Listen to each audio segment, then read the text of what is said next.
মনোহরদীর চালাকচর বাজারে জুলাই সনদের আইনি ভিত্তি পিআর পদ্ধতিতে নির্বাচন ও ৫ দফা দাবিতে যুব বিভাগের বিক্ষোভ মিছিল। ন্যায়ভিত্তিক শিক্ষা ও গণতন্ত্র পুনরুদ্ধারে তরুণদের অঙ্গীকার। বিস্তারিত থাকছে নরসিংদীর মনোহরদী থেকে আব্দুল মাবুদ মোহাম্মদ ইউসুফের প্রতিবেদনে। নরসিংদী জেলার মনোহরদী উপজেলার চালাকচর বাজারে বাংলাদেশ জামায়াতে ইসলামী মনোহরদী উপজেলা উত্তর যুব বিভাগের উদ্যোগে জুলাই সনদের আইনি ভিত্তি পিআর পদ্ধতিতে নির্বাচন এবং ৫ দফা দাবির পক্ষে এক বিশাল বিক্ষোভ মিছিল অনুষ্ঠিত হয়েছে।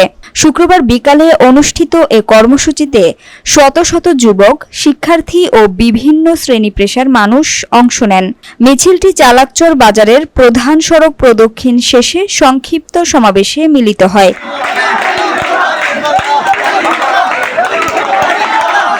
সমাবেশে প্রধান অতিথি হিসেবে উপস্থিত ছিলেন নরসিংদী জেলা জামায়াতের সহকারী সেক্রেটারি, নরসিংদী ৪ আসনে বাংলাদেশ জামায়াতে ইসলামী মনোনীত এমপি পদপ্রার্থী মাওলানা মোহাম্মদ জাহাঙ্গীর আলম।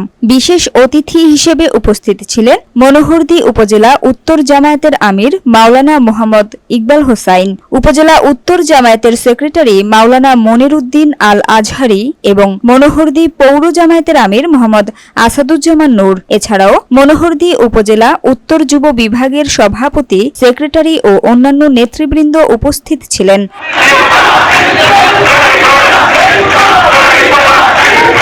বক্তারা বলেন, জুলাই সনদের আইনি স্বীকৃতি শিক্ষাক্ষেত্রে ন্যায় ও মর্যাদা প্রতিষ্ঠার প্রতীক। একই সঙ্গে পিআর পদ্ধতিতে নির্বাচন বাস্তবায়নের মাধ্যমে প্রকৃত জনগণের মতামতকে প্রতিফলিত করা সম্ভব হবে। তারা আরও বলেন, ৫ দফা দাবি বাস্তবায়নের মাধ্যমে শিক্ষা ও রাজনীতিতে সংস্কারের নতুন দিগন্ত উন্মোচিত হবে। নির্বাচন হবে। আমরা যতই কথা বলি, এখনো ফ্যাসিবাদী কায়দায়, স্বৈরাচার স্টাইলে এখনো আমাদের উপর যথেষ্ট হুমকি ধমকি আসছে। এই সমস্ত হুমকি ধমকির কারণে আজকে আমরা এদেশের মানুষ, রাজনীতিবিদ, সাধারণ মানুষ, সাধারণ ভোটার খুবই উদ্বিগ্ন।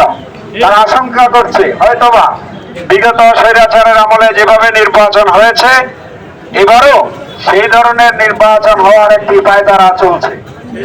অতএব আমরা যারা জামায়াত ইসলামী মতো গণতান্ত্রিক, দেশপ্রেমিক এবং প্রতিনিধিত্বশীল সংগঠন, যারা বাংলাদেশে একটি অবাধ, সুষ্ঠু, নিরপেক্ষ নির্বাচনের মাধ্যমে আগামী জাতীয় সংসদে কিছু ভালো লোককে পাঠাতে চায়, তাদের জন্য এই ব্যবস্থাপনাগুলো কাল হয়ে দাঁড়িয়েছে। এই দেশের সাধারণ মানুষের মধ্যে যথেষ্ট আশঙ্কা করছে তারা যে আমরা কি ভোট দিতে পারবো, আমরা কি ভোট কেন্দ্রে যেতে পারবো, আমাদের ভোটগুলা কি রক্ষা হবে। এই আশঙ্কা দূর করার জন্য জামায়াত ইসলামী কেন্দ্র যে ৫ দফা কর্মসূচি ঘোষণা দিয়েছে, প্রত্যেকটা ভোটার, প্রত্যেকটা ব্যক্তির কাছে চলে যাবে। সম্মানিত ভাইয়েরা, বক্তারা সরকারের প্রতি অবিলম্বে জুলাই সনদের পূর্ণ আইনি স্বীকৃতি প্রদান, পিআর পদ্ধতির ভিত্তিতে নির্বাচন আয়োজন এবং ৫ দফা দাবি বাস্তবায়নের আহ্বান জানান।